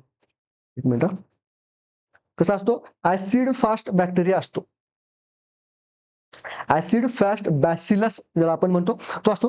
त्याचप्रमाणे जो तुमचं लेप्रोसायटिसचं ट्रान्समिशन असतं, लेप्रोसायटिसचं ट्रान्समिशन होतं ते कशा प्रकारे होतं, एकतर त्या ड्रॉपलेटमुळे होतं, रेस्पिरेटरी ड्रॉपलेट्स. कशामध्ये होतं, रेस्पिरेटरी ड्रॉपलेट्स. अजून कशामुळे होऊ शकतं, नेझल सिक्रिशन्स. नेझल सिक्रिशन्सच्या जर कॉन्टॅक्टमध्ये आलं तुम्ही लेप्रोसीच्या पेशंटच्या, त्याच्यामधून पण ते ट्रान्समिशन होऊ शकतं. त्याचप्रमाणे जर लेप्रोसी असतो त्याचे टाइप्स असतात, कुठलं पॉसिबॅसिलरी आणि कुठला असतो मल्टीबॅसिलरी. हे काय त्याचे 2 टाइप्स आहेत. जर आपण म्हणतोय की तो काय आहे पॉसिबॅसिलरी पेशंट आहे, तर त्याचा स्मिअर जे असतं ते कसं येतं निगेटिव्ह येतं. स्मिअरचा जर तुमचा रिपोर्ट बघितला तो कसा येतो निगेटिव्ह येतो. आणि जो मल्टीबॅसिलरी असतो त्याच्यामध्ये काय होतो स्मिअरचा रिपोर्ट कसा येतो पॉझिटिव्ह येतो. ठीक आहे. स्मिअर कसा येतो पॉझिटिव्ह येतो. पॉसिबॅसिलरी जी तुमची पेशंट असेल तर त्याच्यामध्ये जे आहे तुम्हाला काय काय ड्रग्ज द्यावे लागतात, तर ते तुम्हाला ड्रग द्यावे लागतात रिफाम्पिसिन डॅप्सोन आणि रिफॉम्पिसिन. ठीक आहे. आणि ही जी ट्रीटमेंट आपल्याला किती महिन्यापर्यंत द्यायला लागते 6 महिन्यांपर्यंत द्यायला लागते. आणि जर मल्टीफॅसिलिटीचा पेशंट असेल तर त्याच्यामध्ये तुम्हाला डॅप्सोन द्यावं लागतं, प्लस रिफॉम्पिसिन द्यावं लागतं आणि प्लस क्लोफाझिमाइन द्यावं लागतं. आणि किती महिन्यापर्यंत द्यावं लागतं 12 महिन्यांपर्यंत द्यावं लागतं. म्हणजेच पॉसिबॅसिलरी आणि मल्टीफॅसिलिटी जर आपण कंपेअर करून बघायला गेलं तर मल्टीफॅसिलिटी जो आहे तो मोर सिव्हिअर फॉर्म आहे. काय आहे मोर सिव्हिअर फॉर्म आहे दॅन पॉसिबॅसिलिटी. आणि हे दोन्ही पण काय आहेत मल्टी ड्रग. या दोन्हीमध्ये आपल्याला काय करायला लागतं मल्टी ड्रग थेरपी द्यायला लागते. का मल्टी ड्रग थेरपीमध्ये काय यूज करतो आपण रिफॉम्पिसिन आणि क्लोफाझिमाइन पण काय करतो यूज करतो. आणि जर तुम्हाला विचारलं की लेप्रोसीमध्ये जर फक्त ड्रग ऑफ चॉईस सांगा असं जर विचारलं, ड्रग ऑफ चॉईस सांगायचं असं जर विचारलं तर काय तर डॅप्सोन काय आहे तुमच्या इथे ड्रग ऑफ चॉईस आहे. आणि रिफॉम्पिसिन आणि जे क्लोफाझिमाइन आहेत हे काय करू शकतो कधी यूज करतो आपण मल्टी ड्रग थेरपीमध्ये. ठीक आहे. MDT मध्ये आपण यूज करतो. आणि जर सिंगल मध्ये जर यूज करायचं असेल तर फक्त आणि फक्त आपण डॅप्सोनवर ठेवू शकतो.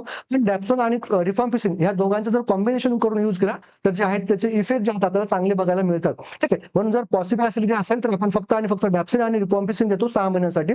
जर मल्टीफॅसिलिटी जर असेल त्याच्यामध्ये आपण काय करतो डॅप्सोन आणि रिफॉम्पिसिन सोबत आपण काय करतो क्लोफाझिमाइन ऍड करतो. आणि आपण किती 12 महिन्यापर्यंत ट्रीटमेंट कंटिन्यूली द्यावी लागते.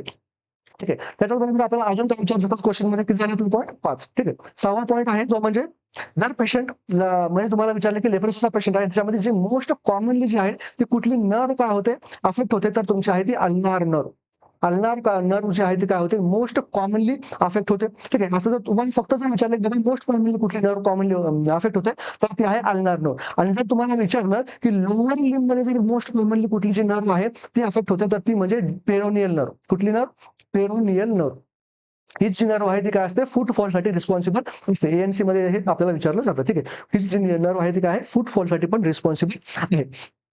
त्याचबरोबर आपला 7वा पॉईंट जर आपल्याला एक्झाम मध्ये येऊ शकतो तो म्हणजे NLEP बद्दल. ठीक आहे. National leprosy eradication programme. हा जो प्रोग्राम होता याचा अगोदरचं जे नाव होतं ते काय होतं NLCP होतं, नॅशनल लेप्रोसी कंट्रोल प्रोग्राम. काय होतं नॅशनल लेप्रोसी कंट्रोल प्रोग्राम.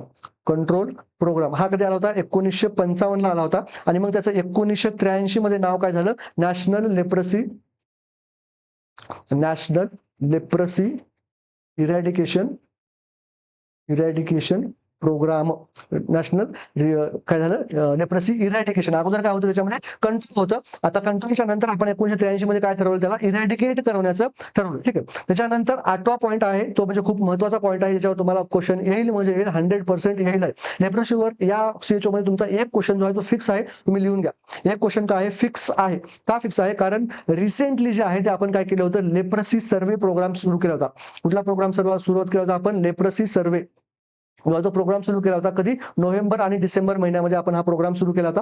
आणि या प्रोग्राम मध्ये आपण काय केलं होतं लेप्रोसीला नोटिफायबल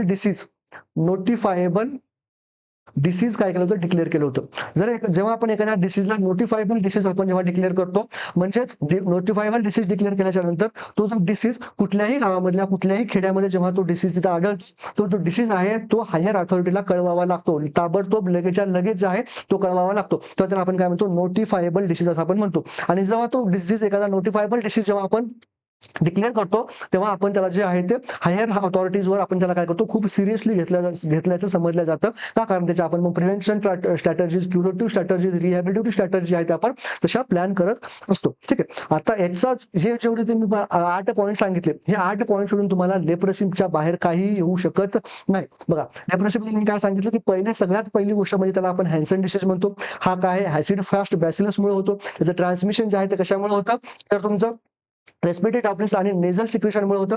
त्यानंतर लेप्रोसीमध्ये जेव्हा आपण मल्टीड्रग थेरपी देतो तेव्हा आपण पॉसिबॅसिलरी आणि मल्टीबॅसिलरी असे 2 ग्रुप करतो. जर तो पॉसिबॅसिलरी असेल त्याचा आपल्याला जे आहे ते स्मिअर आपल्याला काय बघायला मिळतं, जनरली निगेटिव्ह बघायला मिळतं. आणि जर मल्टीबॅसिलरी असेल त्याचं स्मिअर जे आहे आपल्याला जनरली पॉझिटिव्ह बघायला मिळतं. ठीक आहे. आणि जर पॉसिबॅसिलरी पेशंट असेल तर त्याच्यामध्ये डॅप्सोन आणि रिफाम्पिसिन आपण यूज करतो 6 महिन्यांसाठी. जर मल्टीबॅसिलरी असेल त्याच्यामध्ये आपण डॅप्सोन, रिफाम्पिसिन आणि क्लोफॅझामाइन 12 महिन्यांसाठी यूज करतो. ठीक. त्याचप्रमाणे जर आपण फक्त आणि फक्त ड्रग ऑफ चॉईस जर विचारलं तर कुठला आहे, डॉप्सोन आहे. आणि जर आपल्याला विचारलं की कॉमन जे आहे ते नर्व कुठला अफेक्ट होते तर ते कुठले आहे, अल्नार नर्व आहे. ठीक आहे. कारण बेसिकली लेप्रोसी जो आहे तुमचा स्किन आणि नर्वचा डिसीज आहे. ठीक आहे. मग याच्यामध्ये सर्वात जी आहे ती कुठली नर्व जी आहे मोस्ट कॉमनली अफेक्ट होते ती म्हणजे तुमची अल्नार नर्व. ठीक आहे. अल्नार नर्वच्या नंतर जर तुम्हाला असं विचारलं की बाबा लोअर लिंब मध्ये सर्वात जी आहे ती मोस्ट कॉमनली कुठली आहे तर ती आहे तुमची पेरोनियल नर्व. ठीक आहे. त्याच्यानंतर तुम्हाला विचारलं जातं नॅशनल लेप्रोसी इरॅडिकेशन प्रोग्राम बद्दल. तर याच्यामध्ये तुम्हाला नॅशनल लेप्रोसी इरॅडिकेशन प्रोग्राम जे आहे तो 1800 किती मध्ये आला, 83 मध्ये आला. आणि 55 मध्ये त्याचं नाव काय होतं, प्रोग्राम, NLCP असं त्याचं नाव होतं. त्याच्यानंतरचा पॉईंट बघितला तो म्हणजे आपण जो आहे ते रिसेंटली त्याला काय केलं आहे, नोटिफायबल डिसीज असं डिक्लेअर करण्यात आलेलं आहे. कुणाला, लेप्रोसीला. ठीक आहे. आता जो तुमचा पॉसिबॅसिलरी आहे आणि हा जो मल्टीबॅसिलरी आहे त्याच्यामध्ये अजून एक डिफरन्स आपल्याला सांगता येईल. जर एखादा जो पेशंट असेल त्याच्यामध्ये जे काही लेजन्स असतील, लेजन्स जर असतील, जे काही त्याचे लेप्रोसीचे लेजन्स असतात. ठीक आहे. लेप्रोसीचे लेजन्स कसे असतात, लेप्रोसीचे लेजन्स असतात ते कसे असतात, हायपोपिगमेंटेड असतात. हायपोपिगमेंटेड पिगमेंटेड काय असतात त्याचे लेजन्स असतील. आणि जर ते लेजन जे आहे ते 5 किंवा 5 पेक्षा जर कमी असतील तर आपण काय म्हणतो, पॉसिबॅसिलरी म्हणतो. आणि जर एखाद्यामध्ये 6 किंवा 6 पेक्षा जास्त जर आपल्याला बघायला मिळत असतील तर आपण काय म्हणतो, मल्टीबॅसिलरी म्हणतो. मग जरी त्याचा स्मिअर जरी निगेटिव्ह आला, आणि त्याच्यामध्ये जर लेशन जर 6 पेक्षा जास्त असतील तरी पण त्याला आपण मल्टीबॅसिलरी मध्ये काउंट करतो. आणि मग याच्यामध्ये आपण डॅप्सोन प्लस रिपॉम्पिसिन प्लस काय करतो, क्लोफेझामिन स्टार्ट करतो 12 मंथसाठी. ठीक आहे. हे काय त्याचे ट्रीटमेंटच्या काय आहेत, मोडॅलिटीज आहेत, ट्रीटमेंटचे काय प्रोटोकॉल्स आहेत. आता आपला क्वेश्चन काय म्हणतो बघा, क्वेश्चनचं आन्सर तर आपण ऑलरेडी दिलं होतं, तरी पण आपण जे आहे ते लेप्रोसीचा काय केलं, पूर्ण पर्दाफाश करून टाकलेला आहे. याच्या बाहेर तुम्हाला क्वेश्चन येणार नाही म्हणजे येणार नाही. चला नेक्स्ट क्वेश्चन बघूया. हा नेक्स्ट क्वेश्चन बघा, आपला हा असर्शन रिझन वाला टाइप वाला क्वेश्चन आहे. आतापर्यंत तुमच्या सीएचयूची एक्झाम झाली त्याच्यामध्ये पण कधी आलेला नाही हा अशा टाइपचा क्वेश्चन. पण आता जे आहे ते तुमची एक्झामची जी एक्झाम वालीची ऑथॉरिटी आहे, एक्झाम जी घेणारी ऑथॉरिटी आहे ती चेंज झाली आहे. आणि जी आता जी ऑथॉरिटी घेतलेली आहे त्या ऑथॉरिटीला ही क्वेश्चन असर्शन आणि रिझन वाले क्वेश्चन खूप आवडतात. त्यांचे फेवरेट क्वेश्चन आहे ते. ठीक आहे. त्यामुळे आपल्याला असर्शन आणि रिझन हे पण क्वेश्चन सॉल्व्ह करता आलेले पाहिजे. असर्शन म्हणजे काय असतं बघा, एक तुम्हाला असर्शन म्हणजे काय केले असते, एक स्टेटमेंट दिली असते. आणि हा जो स्टेटमेंट आहे ह्या स्टेटमेंटचं कॉज म्हणजेच काय दिलं असतं, रिझन जे आहे ते आपल्याला दिलेलं असतं. आणि आपल्याला ऑप्शन कसं असतं, A and R are true, म्हणजे असर्शन आणि रिझन काय आहे, बरोबर आहे. आणि तुमचं जे रिझन आहे ते असर्शनला काय करत आहे, सपोर्ट करत आहे किंवा एक्सप्लेन करत आहे. असं जर असेल तर आपण काय करतो, ऑप्शन ए सिलेक्ट करतो. त्यानंतर बी ऑप्शन काय असतो, त्याच्यामध्ये ए आणि आर जे आहे ते ट्रू आहेत, पण आर जे आहे ते काय करत नाही, ए ला काय करत नाही, एक्सप्लेन करत नाही. त्यानंतर थर्ड असतं A is true, R is false. आणि फोर्थ असू शकतं A is false and R is true.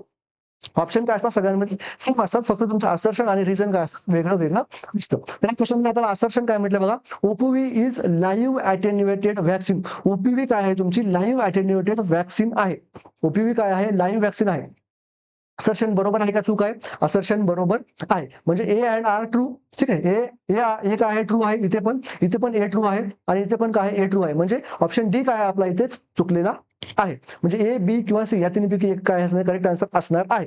नंतर आर काय म्हणतो बघा, OPV can cause herd immunity. OPV मुळे हर्ड इम्युनिटी होते का, तर हो होते. म्हणजे आर मला फॉल्स आहे हे जो म्हणतोय ऑप्शन, हा पण चुकीचा आहे. म्हणजे तुमचा आन्सर जे आहे तिथे आता ए किंवा बी पैकी आहे. म्हणजे ए आणि बी मध्ये फरक काय आहे, ए मध्ये काय म्हणतं बघा, A and R are true. Second याच्यामध्ये पण काय म्हणतं, A and R are true. Option काय आहे तर सेकंड हाफ मध्ये बघा चेंजेस काय आहेत, आर एक्सप्लेन्स ए आणि आर डज नॉट एक्सप्लेन्स ए. जर त्याचं रिझन जे आहे त्या असर्शनला जर सपोर्ट करत असेल, एक्सप्लेन करत असेल तर आपला ऑप्शन जे आहे ते हे करेक्ट यायला पाहिजे. जर एक्सप्लेन नसेल करत तर आपला ऑप्शन काय असायला पाहिजे, बी असायला पाहिजे. तर बघा तुमचा ओपीव्ही जो आहे तो लाईव्ह व्हॅक्सिन आहे. आणि रिझन मध्ये काय सांगितलंय की ओपीव्ही मुळे काय होते, हर्ड इम्युनिटी येते. मग ओपीव्ही मध्ये हर्ड इम्युनिटी येते म्हणून ओपीव्ही लाईव्ह व्हॅक्सिन आहे का, असं काही आहे का, तर असं बिलकुल नाही आहे. ठीक आहे. ओपीव्ही लाईव्ह व्हॅक्सिन आहे.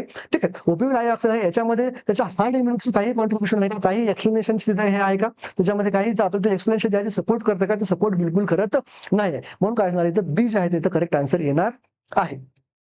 नेक्स्ट क्वेश्चन बघूया. नेक्स्ट क्वेश्चन बघण्याच्या अगोदर ही जी आपली त्रिशूला सिरीज जी आहे ती कशाची आहे, एमसीक्यूची सिरीज आहे. आणि जी तुमची ब्रह्मास्त्र सिरीज आहे ही एमसीक्यू प्लस थेरीची सिरीज आहे. दररोज संध्याकाळी 7 वाजता अल्टरनेटिव्ह डेजने काय असतात, येत असतात. त्याचप्रमाणे हा जो आहे ते 1 ते 5 जे आहेत आपले एपिसोड कशाचे आहेत, CHO 2023चा महाराष्ट्राचा पेपर आहे. 2023चा काय आहे, महाराष्ट्राचा पेपर आहे, ज्यामध्ये नागेश सरांनी खूप चांगल्या प्रकारे काय केलं आहे, पेपर अनालिसिस केलेलं आहे. हे पण तुम्ही बघू शकता. नेक्स्ट क्वेश्चन काय म्हणतो बघा, असर्शन आणि रिझन. हा पण काय असर्शन आणि रिझन वाला आहे बघा. याच्यामध्ये काय म्हणतोय, sputum positive TB patient are the main sources of infection. जे स्पुटम पॉझिटिव्ह टीबी पेशंट असतात ते काय आहेत, मेन सोर्स ऑफ इन्फेक्शन असतात. बरोबर आहे का? हो, तर बरोबर आहे का? कारण जेव्हा एखाद्या पेशंटचं जेव्हा स्पुटम पॉझिटिव्ह येतं तर तेव्हा त्याच्यातून रेस्पिरेटरी ड्रॉपलेट्समधून जे आहे ते इन्फेक्शनचे चान्सेस वाढतात. काय होतात, इन्फेक्शनचे चान्सेस जे आहे ते काय होतात, वाढतात.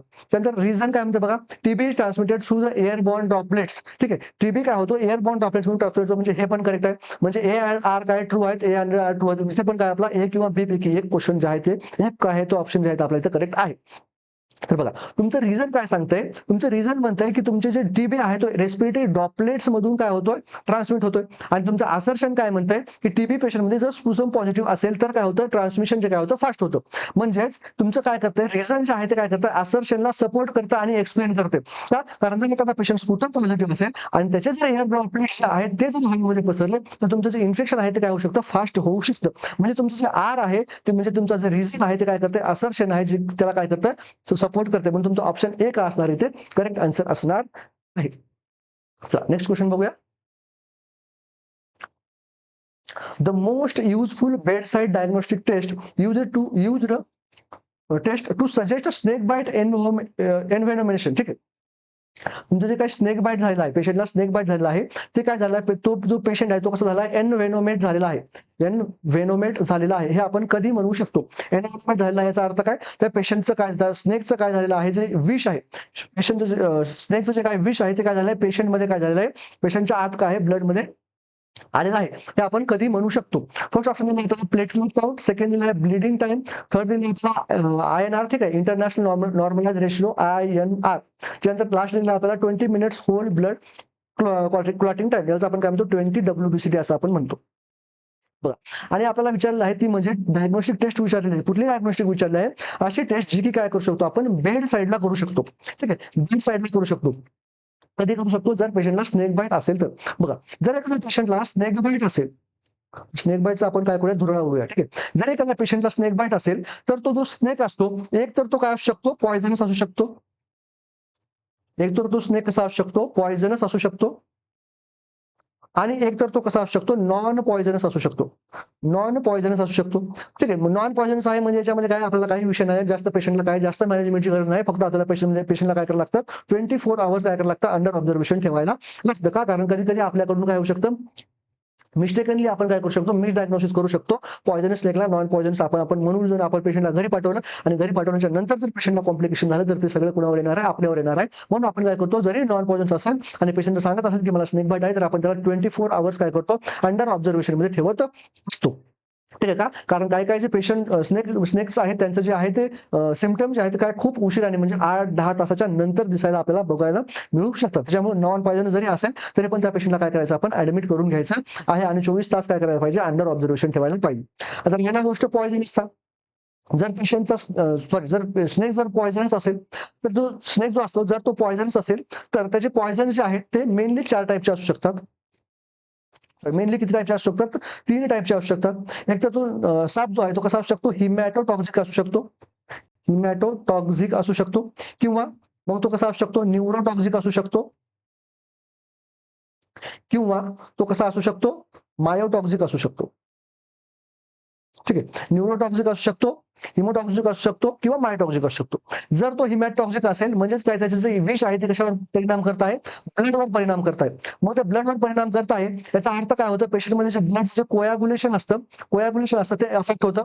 ब्लडमध्ये आपल्याला पेशंटमध्ये आपल्याला काय बघायला मिळतं, क्लॉटिंग टाइम काय असतो आपल्याला काय बघायला मिळतो, आपल्याला क्लॉटिंग टाइम पेशंटमध्ये आपल्याला वाढलेला बघायला मिळू शकतो. पेशंटमध्ये आपल्याला DIC म्हणजे डिसेमिनेटेड इंट्राव्हेस्क्युलर कोयाग्युलोपॅथी बघायला मिळू शकते. पेशंटमध्ये आपल्याला ब्लिडिंग टेंडन्सीज बघायला मिळतात. पेशंटमध्ये गम ब्लिडिंग होते. पेशंटला जर एखादा वुंड असेल त्या वुंडमधून आपल्याला पेशंटमध्ये ब्लिडिंग बघायला मिळू शकतात. पेशंटचा पर रेक्टल ब्लिडिंग आपल्याला बघायला मिळू शकतो. ठीक आहे, PR ब्लिडिंग आपल्याला बघायला मिळू शकतो. हे सगळं जे आपल्याला हिमॅटोटॉक्सिक मध्ये बघायला मिळू शकतो. हिमॅटोटॉक्सिक जर तुम्हाला एक्झाम्पल विचारलं ते म्हणजे रसल वायपर.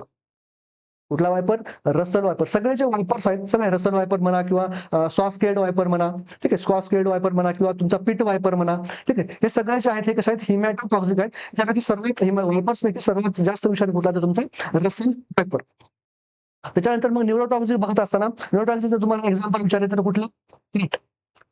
जेवढे काय तुमचे क्रेट्स आहेत, ठीक आहे, जेवढे काय तुमचे क्रेट्स आहेत आणि जेवढे काय तुमचे कोब्रा आहेत, ठीक आहे, या रस वायपर्सलाच आपण काय म्हणतो? घोणस सुद्धा आपण म्हणतो, ठीक आहे. ज्यामध्ये तुम्हाला मराठी नाव पाहिजे असेल तर घ्या कुठलं? घोणस. क्रेटला आपण काय म्हणतो? मन्यार. आणि कोबऱ्याला आपण काय म्हणतो? नाग असं आपण म्हणतो. हा काय न्यूरोटॉक्सिक आहे. न्यूरोटॉक्सिक मध्ये आपल्याला सिम्पटम काय दिसतात? आपल्याला दिसतं डिप्लोपिया. सगळ्यात अगोदर कुठलं दिसतं? तर टोसिस. टोसिस जे आहे ते सगळ्यात अगोदर दिसतं आपल्याला, ठीक आहे, टोसिस. त्यानंतर जे आहे ते रेस्पिरेटरी मसल पॅरालिसिस. आणि जर एखाद्या पेशंटचं रेस्पिरेटरी मसल पॅरालिसिस झालं तर पेशंटला काय करायला लागतं? आपल्याला इंट्युबेट करायला लागतं. इंट्युबेट करायला लागतं का? कारण त्याचे रेस्पिरेटरी मसल काय झाले? पॅरालिसिस झाले आहे आणि आपल्याला त्याला एक्सटर्नल व्हेंटिलेशन जे आहे ते द्यायला लागू शकतं. ते काय आपला न्यूरोटॉक्सिक आहे. आणि आता बघा, जर पेशंट न्यूरोटॉक्सिक असेल आणि जर तुम्ही त्या पेशंटची 20 WBCT केली किंवा तुम्ही पेशंटचं सीटी केलं म्हणजे काय क्लॉटिंग टाइम केलं किंवा पेशंटचं INR केलं तर याच्यामध्ये तुम्हाला चेंजेस बघायला मिळणार नाहीत का? कारण तो जो साप आहे तो कसा होता? न्यूरोटॉक्सिक होता. याचे जे सिम्पटम्स आहेत तुम्हाला हे बघायला मिळतील. Diplopia, ptosis, respiratory muscle paralysis हे जे आहेत तुम्हाला सिम्पटम्स बघायला मिळतील. तर त्याचप्रमाणे जो मायोटॉक्सिक असतो, मायोटॉक्सिक जो असतो तो जो आहे तो त्याच्यामध्ये आपल्याला काय बघायला मिळतं? सिव्हिअर काय बघायला मिळतं? मसल पेन बघायला मिळतं. सिव्हिअर काय बघायला मिळतं? मसलचं पेन बघायला मिळतं. आणि याच्यामध्ये काय होतं? मसल पेन काय होतं? तर याच्यामध्ये मसल जे आहे ते ब्रेकडाऊन होतात.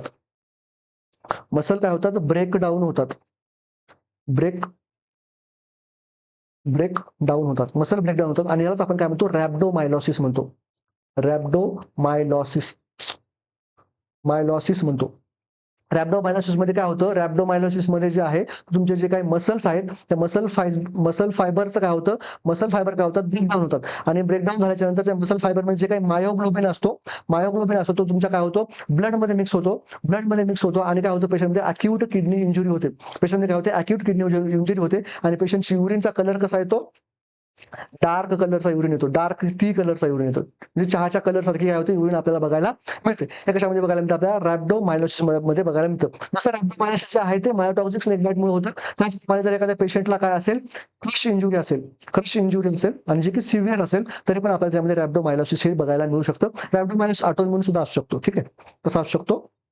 ऑटो इम्युन सुद्धा असू शकतो. ठीक. तर हे काय झाले? आपल्या स्नेक बाईटचे काय झाले? टाईप झाले. हिमॅटॉक्सिक असू शकतो, न्यूरोटॉक्सिक असू शकतो, मायोटॉक्सिक तुम्हाला एक्झाम्पल सांगितलं तर कुठले? काय जे सी स्नेक असतात, जे काही पाण्यामधले स्नेक असतात ते आपल्याला काही ज्या, ठीक आहे, सम सी स्नेक असतात जे काय आपल्याला बघायला मिळू शकतात पॉइझनस मायोटॉक्सिक बघायला मिळू शकतात. जास्त करून जे काय पाण्यामध्ये राहणारे जे साप्स आहेत, ठीक आहे, ते आपल्याला नॉन पॉइझनस बघायला मिळतात. जसं तुमचं ते झाडावर राहणारा ग्रीन कलरचा असतो बघा, त्याला आपण काय म्हणतो? हरणटोळ असं आपण म्हणतो. तो पण काय असतो? नॉन पॉइझनस असतो. आणि एक मण्यार सारखा दिसणारा सेम असतो त्याला आपण काय म्हणतो? वोल्फ स्नेक म्हणतो. तो पण काय असतो? नॉन पॉइझनस असतो. तुमचा जो मण्यार आहे तो काय न्यूरोटॉक्सिक साप आहे. तो कसा असतो बघा? काळ्या कलरचा साप असतो. पुन्हा त्याच्यामध्ये काय असतं? व्हाईट अशा काय आपल्याला अशा रेषा बघायला मिळतात. त्याला आपण काय म्हणतो? मण्यार म्हणतो. आणि मण्यारची खासियत आहे ती म्हणजे काय? तुझा जो मण्यार आहे तो संध्याकाळी जर पेशंट 5, 6, 7 या दरम्यान जर आला तर पेशंट जे आहे ते मण्यार बाईटचे असू शकतात का? कारण तो जो मण्यारची बाईट करण्याची टायमिंग आहे ती हीच आहे. इव्हनिंग टाइमलाच काय करतात? ते मोस्टली बाईट करतात. ठीक आहे, हे काय झालं आपलं? हिमॅटॉक्सिक, न्यूरोटॉक्सिक आणि मायोटॉक्सिक. पण आता बघा, जर तुमची स्नेक बाईट असेल तर त्याच्यामध्ये जेव्हा आपण डायग्नोसिस करतो तेव्हा आपण डायग्नोसिसमध्ये आपण कुठल्या मेथड्स यूज करू शकतो? ते म्हणजे एक म्हणजे आहे क्लॉटिंग टाइम. ठीक आहे, पेशंटचं ब्लड क्लॉट होतंय का? जर हिमॅटॉक्सिक असेल तर पेशंटचं काय होत नाही? ब्लड क्लॉटिंग टाइम वाढतो. त्यानंतर आपण काय करतो? 20 WBCT. ठीक आहे, आपण काय करतो? 2 ते 3 ml काय करतो? ब्लड घेतो आणि काय करतो? आपण काचेच्या टेस्ट ट्यूब मध्ये ठेवतो. आणि हे ब्लड जेव्हा आपण काचेच्या टेस्ट ट्यूब मध्ये घेतो आणि आपण असं ठेवतो, जर ते ब्लड जे आहे ते 20 मिनिटांच्या आत जर काय झालं? क्लॉट झालं. 20 मिनिटांच्या आत जर काय झालं? क्लॉट झालं तर याचा अर्थ आपण काय म्हणतो? की त्या पेशंटमध्ये काय आहे? नॉन पॉइझनस बाईट असू शकतो किंवा जो आहे तो स्नेक जो आहे तो कसा नाही? हिमॅटोटॉक्सिक नाही, हे आपण कन्फर्म करू शकतो. पण तुमचा WBC जो 20 WBCT जो आहे तो जर 20 मिनिटांपेक्षा जास्त येत असेल तर मात्र पेशंटमध्ये आपण काय म्हणू शकतो? की हिमॅटोटॉक्सिक जो आहे तो तिथे स्नेक बाईट पेशंटला असू शकते. त्याचप्रमाणे आपण यूज करू शकतो तो म्हणजे INR. ठीक आहे, INR जी आहे ही पण टेस्ट आपल्याला जी आहे ती हिमॅटोटॉक्सिक बद्दल सांगू शकते. ठीक आहे, मग हे झालं कुठलं आपलं हिमॅटोटॉक्सिक साठी. त्यानंतर आपण न्यूरोटॉक्सिक साठी काय करू शकतो, पेशंटला आपण कफिंग रिफ्लेक्स चेक करू शकतो, पेशंटचं टोसिस चेक करू शकतो. मायोटॉक्सिक मध्ये आपल्याला काय करायची गरज नाही, पेशंटला एवढं सिव्हिअर त्याचं पेन असतं की पेशंट असा एकदम बोंबलत तुमच्या ओपीडी मध्ये येईल, कारण त्या पेशंटमध्ये मसलचं एकदम पूर्ण ब्रेकडाऊन होत असतं, असं एकदम मसल ज्या त्या फाटत असतात आणि एवढं फाटत असताना तुम्हाला कुठल्याही डायग्नोसिसची गरज लागत नाही. पेशंट जर म्हणत असेल मला साप चावला आणि जर तो बोंबलत असेल त्याचा अर्थ तो 100% मायोटॉक्सिक स्नेक जो आहे. ठीक आहे, आता बघा एवढं सगळं जेव्हा बघत असतो आपण तर आपण काय बघितलं की हिमॅटॉक्सिक आहे, न्यूरोटॉक्सिक आहे आणि मायोटॉक्सिक आहे. या तिन्ही स्नेक जे आहेत या तिन्ही स्नेकचं जर मॅनेजमेंट जेव्हा आपण बघतो तर ट्रीटमेंट एकमेव आहे ते म्हणजे अँटी स्नेक वेनम ASV जे आहे. ASV आपण कसं देतो, 10-10-10च्या स्लॉट मध्ये देतो. जो कधीपर्यंत देतो आपण, जोपर्यंत जे आहे त्या पेशंटचे सिम्पटम्स काय होत नाहीत, सबसाइड होत नाही, तोपर्यंत आपण 10-10-10-10 वायल्स काय करतो असतो पेशंटला देत असतो. मग तुमचे सिम्पटम्स सबसाइड होत नाहीत म्हणजे काय, जर हिमॅटॉक्सिक असेल तो पण तुमचा WBCT जो आहे तो नॉर्मल येत नाही, तुम्ही काय करतो 10-10 काय करत असतो पेशंटला देत असतो. ठीक आहे, आता जेव्हा पेशंटला आपण ASV देत असतो तर ASVचं एक ड्रॉबॅक आहे तो म्हणजे जे आहे ते पेशंटला ASVच्या रिएक्शन येतात. ठीक आहे, अँटी स्नेक वेनमच्या रिएक्शन येतात. म्हणून जे आहे ते अगोदरचं जेव्हा आपण जे जुन्या प्रॅक्टिस होत्या त्याच्यामध्ये काय करायला जायचं, ASVचा टेस्ट डोस दिला जायचा. ASVचा टेस्ट डोस दिला जाता, पण आता नवीन गाईडलाईन्स नुसार ASVला टेस्ट डोस द्यायचा नाही आहे. टेस्ट डोस द्यायचा नाही, न टेस्ट डोस डायरेक्टली काय करायचं आहे, ASV ऍडमिशन करायचा आहे. जरी पेशंटला रिएक्शन आली तरी पण ASV काय करायची नाही, आपल्याला स्टॉप करायची नाही आहे. पेशंटला काय करायचं, जी रिएक्शन आली रिएक्शन काय येणार, अॅनाफिलॅक्टिक रिएक्शन येणार. ठीक आहे, त्या अॅनाफिलॅक्टिक रिएक्शनला आपल्याला मॅनेज करायचं आहे आणि परत ASV द्यायचा आहे. म्हणजे आपण काय करू शकतो, पेशंटला ॲड्रेनालिन सबक्यूट देऊ शकतो. ॲड्रेनालिन काय करू शकतो आपण, पेशंटला अगोदरच काय करून ठेवायचं, सबक्यूट देऊन ठेवायचं आणि मग काय करायचं, ASV स्टार्ट करायचं, जेणेकरून रिएक्शन काय होईल, सबसाइड होईल. त्याचप्रमाणे आपण काय करू शकतो, पेशंटला अँटीहिस्टामाइन देऊ शकतो जसं की इंजेक्शन एव्हिल वगैरे. ठीक आहे, त्याचबरोबर आपण पेशंटला काय देऊ शकतो, स्टेरॉइड देऊ शकतो जसं की हायड्रोकॉर्ट्स वगैरे, जेणेकरून काय होईल, तुमची जी रिएक्शन आहे ती काय होईल, सबसाइड होईल. ठीक आहे, त्याचबरोबर पेशंटला अजून काय द्यायचं असतं ते म्हणजे FAD फोर्स अल्कलाइन डायुरेसिस. जेव्हा आपण पेशंटला ASV दिलेलं असतं आणि जेव्हा त्या ASVचं आणि जेव्हा स्नेक वेनम जे असतं तेव्हा त्यांचं अँटीजन अँटीबॉडी जेव्हा त्यांची रिएक्शन होते तेव्हा त्यांना जे आहे ते डिझॉल्व्ह होण्यासाठी काय लागतं, ते त्यांना काय लागतं, अल्कलॉइड काय लागतं, मीडियम लागतं. अल्कलॉइड मीडियम लागतं आणि ते अल्कलॉइड मीडियम जर आपल्याला द्यायचं असेल तर पेशंटमध्ये आपण काय करतो, सोडा बायकार्ब देतो. ठीक आहे, पेशंटमध्ये काय करतो, सोडा बायकार्ब देतो. आपण काय करतो, एक इंजेक्शन पॉईंट घेतो. ठीक आहे, एक फॉर एक्झाम्पल हा NS चा पॉईंट घेतला, या NS च्या पॉईंट मध्ये काय केलं मी 30 cc काय केलं, सोडा बायकार्ब टाकलं आणि पेशंटला काय केलं, हा पॉईंट लावून दिला आणि नंतर मी काय केलं, त्याला 20 mg काय केलं, लॅसिक्स दिलं. लॅसिक्स म्हणजे कुठला आपला फ्युरोझामाइड दिलं. त्यानंतर मी काय केलं, परत एक RL लावलं. ठीक आहे, या RL मध्ये मी काय केलं, पोटॅशियम क्लोराईड टाकलं. परत पेशंटला काय केलं मी 20 mg काय केलं, लॅसिक्स दिलं. हे काय झालं, आपलं फोर्स्ड अल्कलाइन डायुरेसिस झालं. आपण काय केलं, पेशंटला डायुरेसिस करत आहोत आणि कसं डायुरेसिस करत आहोत, अल्कलाइन डायुरेसिस करत आहोत. काय करत आहोत, कारण जे आहे ते आपल्याला पेशंटमध्ये जे काय अँटीजन अँटीबॉडीची कॉम्प्लेक्स तयार झाली आहेत ते काय करायचे, किडनीमधून बाहेर काढायचे आहेत. जर आपण फेस अल्कलाइन डायुरेसिस नाही दिलं तर पेशंट AKI मध्ये जाऊ शकतो. ठीक आहे, पेशंट AKI मध्ये जाऊ शकतो. आणि FAD जेव्हा आपण देतो, जेवढी पेशंटचं युरिन आउटपुट चांगलं येत आहे तेवढी पेशंटची किडनी चांगली आहे असं आपण म्हणू शकतो. ठीक आहे, तर हे काय झालं, आपलं स्नेक बाईट मॅनेजमेंट बद्दल झालं. याच्या बाहेर जे आहे तुम्हाला स्नेक बाईट विचारणार नाही, गॅरंटी आहे आपली. ठीक आहे, तर आपण क्वेश्चन ऑप्शन दिला आहे प्लेटलेट काउंट. प्लेटलेट काउंटचा आणि स्नेक बाईटचा काही संबंध नाही, पहिली गोष्ट. दुसरी गोष्ट, ही बेड साईड डायग्नोस्टिक टेस्ट नाही आहे, म्हणून हे ऑप्शन काय चुकीचं आहे. सेकंड बघा, ब्लिडिंग टाइम जरी बेड साईड डायग्नोस्टिक असेल तरी आपण ब्लिडिंग टाइम जे आहे आपण यूज करत नाही. आपण कुठली यूज करतो, क्लॉटिंग टाइम जो आहे याच्यामध्ये क्लॉटिंग टाइमचा विषय असतो. ब्लिडिंग टाइम याच्यामध्ये काही घेणं देणं नाही आहे. थर्ड ऑप्शन आहे INR जे आहे आपण यूज करतो, पण ही काय आहे, बेड साईड डायग्नोस्टिक टेस्ट नाही आहे, म्हणून हे काय ऑप्शन, थर्ड ऑप्शन काय रॉंग आहे. आणि लास्ट जे आहे ते 20 WBC टेस्ट जी आपण यूज करतो आणि आपल्याला हिमॅटोटॉक्सिक स्नेक बद्दल काय करते, माहिती देते. म्हणून ऑप्शन डी काय असणार आहे, ते आपला करेक्ट आन्सर असणार आहे. नेक्स्ट क्वेश्चन बघूया.